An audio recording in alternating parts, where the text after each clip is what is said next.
prevent many of us from having a moment's peace. Meditation has been practiced for thousands of years. Meditation originally was meant to deepen understanding of our sacred and mystical forces of life. These days, meditation is commonly used for relaxation and stress reduction. Meditation can produce a deep state of relaxation and produce a tranquil mind. On this positive note, we would like to start our first activity, that is speech narration. I would like to call our first candidate, that is Sai Padma Detti, to express his thoughts.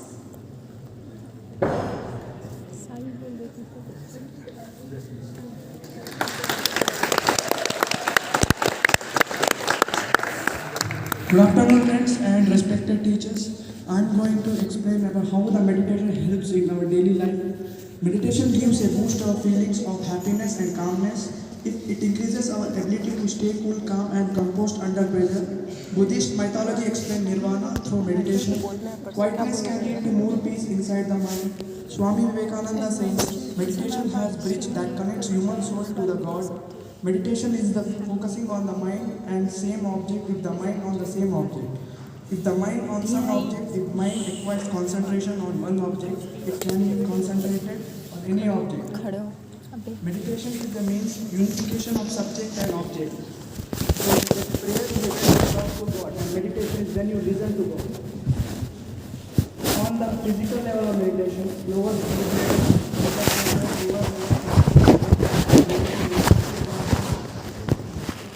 mindfulness and meditation helps you zero in on your thoughts and images definitely. It improves self-awareness, reduces memory loss, improves sleep hygiene. Different types of meditation may focus on different aspects of mind. On body, including relaxation, concentration, mindfulness, visualization and attention. Yoga, asanas, postures and pranayama, foundation of all meditation practices. Regular practice of meditation has a profound impact on the core three areas: physical, mental, and spiritual. Thank you.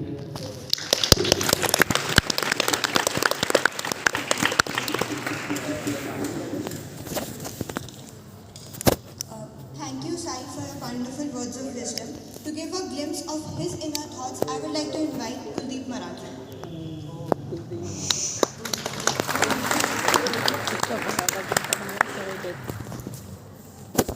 Good afternoon to all of you, respected Dean Ma'am and teaching staff. Today I would like to share my thoughts on yoga, that is meditation. Mahabharat में श्री कृष्ण ने कहा था जब कोई समस्या जन्म लेती है उसी वक्त उस समाधान का जन्म भी होता है और उस चीज़ के लिए हमें मेडिटेशन और योगा की बहुत ज़रूरत है. The main purpose of yoga and meditation is to have control over senses, that is इंद्रियों पे नियंत्रण होना जरूरी है. And this was done by all the great leaders in Mahabharata, whether it's Lord Krishna and Bhishma Pitama. Probably we know that we say that our human body is a temple. लेकिन बहुत लोगों को ये मालूम नहीं है that we have 7 chakras in our body. अगर एक बार वो सारे चक्रास एक्टिवेट हो जाते हैं via meditation and yoga, we can achieve the highest consciousness. So the target of human being is to achieve the highest consciousness in life so that we can apply our 100% perfection in whatever the work we are doing. We have the best out of the best yoga is Shambhavi Mahamudra. Shambhavi Mahamudra is one of the best and the powerful yoga. In this we have to concentrate our eyes on third eye. We have to concentrate our eyebrows on the third eye and we have to meditate for 10 minutes. Due to this, the brain power of our cerebrum is increased by 241%. Next comes the Kundalini Yoga. The Kundalini Yoga can be activated when you take a vow from other pleasures and you have control over your mind. This technique was applied by Bhishma Pitama. So the physical energy of your body can be channelized to the Sahasrara chakra of your body. This is called as transformation of physical energy into spiritual energy. Last but not the least, I would like to conclude my thanks saying that अगर अखंड भारत का निर्माण करना है हम सबको हमारे मन को वश में करना ही पड़ेगा. Thank you so much.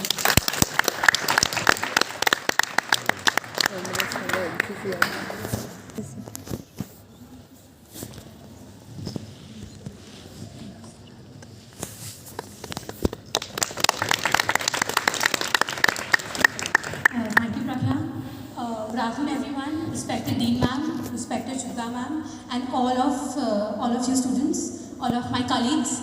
I am here to express my set of views on meditation. Now, meditation can be defined as a set of techniques which are used to enhance the heightened state of awareness and focus attention. Meditation is also a consciousness changing technique which has a great application on our physiological well-being. It has been practiced, as said by our anchors, for thousands of years all over the world, in all cultures, irrespective of religious beliefs or spiritual beliefs. Now, as a technique to align the mind, body, soul, it is actually possible are these claims. That's not right.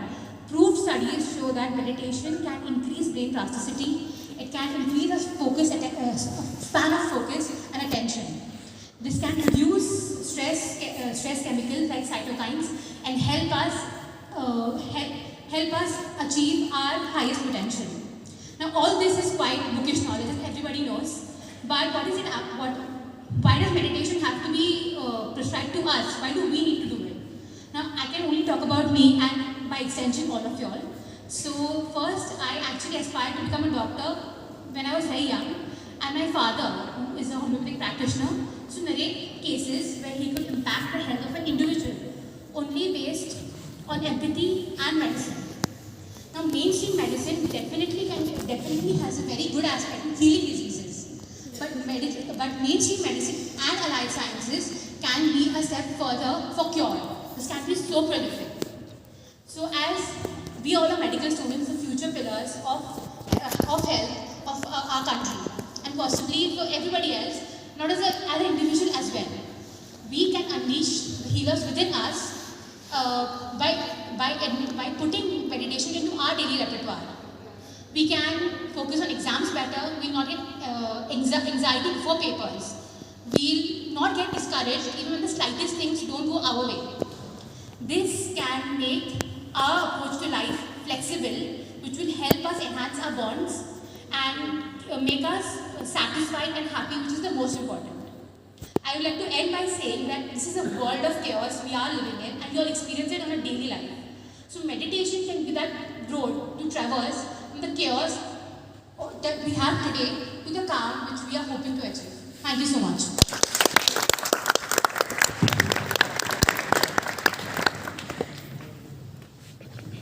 Thank you, Nusrat, for this amazing speech. Now I'd like to call Happy Bhua to express her feelings.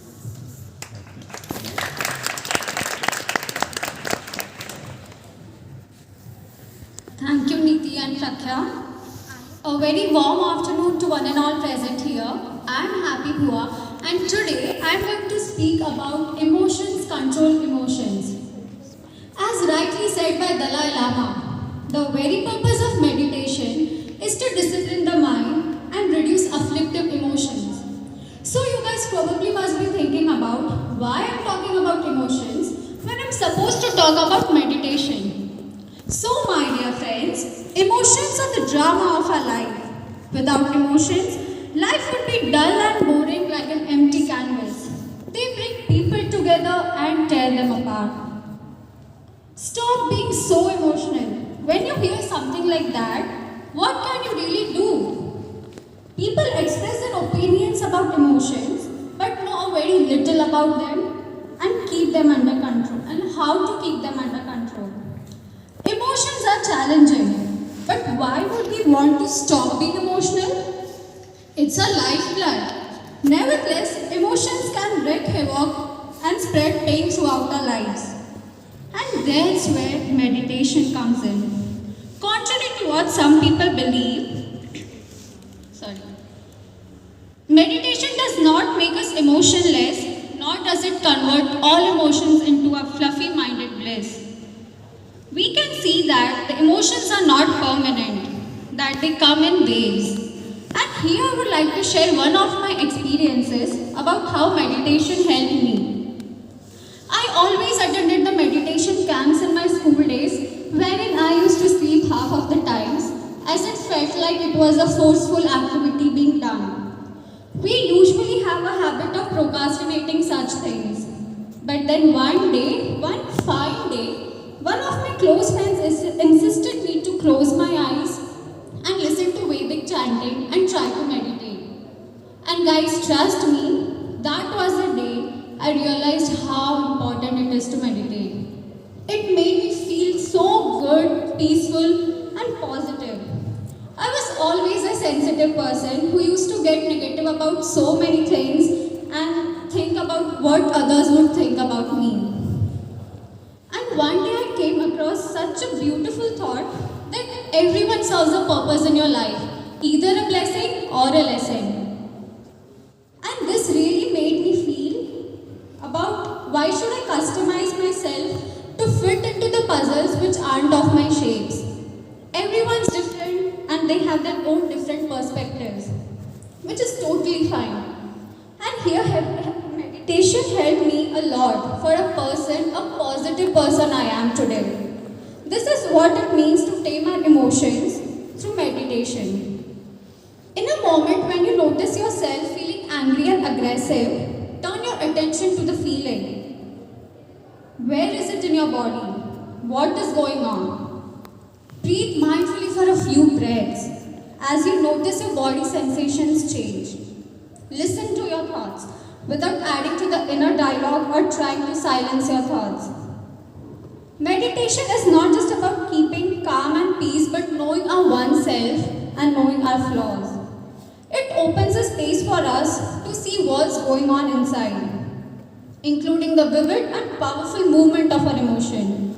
Have you ever wondered why you get so many thoughts when you meditate? Your inner turmoil is always there, but you avoid it all along. Suddenly you turn inward, facing yourself without distractions. The hardest part is facing yourself, but if you don't, then who will? The only way to bring peace to your life is to face yourself. It is necessary that we understand our emotions and know how to live with them without destroying our zest for life and without impairing our inner peace and mental stability. The situations are never good or bad, but our mentality and thinking about it make it good or bad. And meditation is for us to realize that the deepest nature of our existence is beyond thoughts and emotions, that it is incredibly vast and interconnected with all other beings. So, be just like a pineapple. Stand tall, wear it round, and be sweet on inside. One day or day one, you decide and keep meditating. Thank you.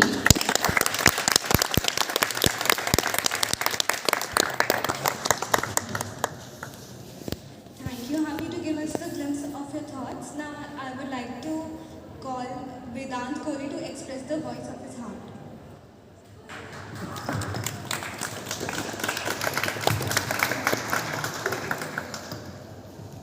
Good afternoon, everyone. I am Vedant Sanjay Kohli, standing before you all to speak about the already spoken topic, meditation.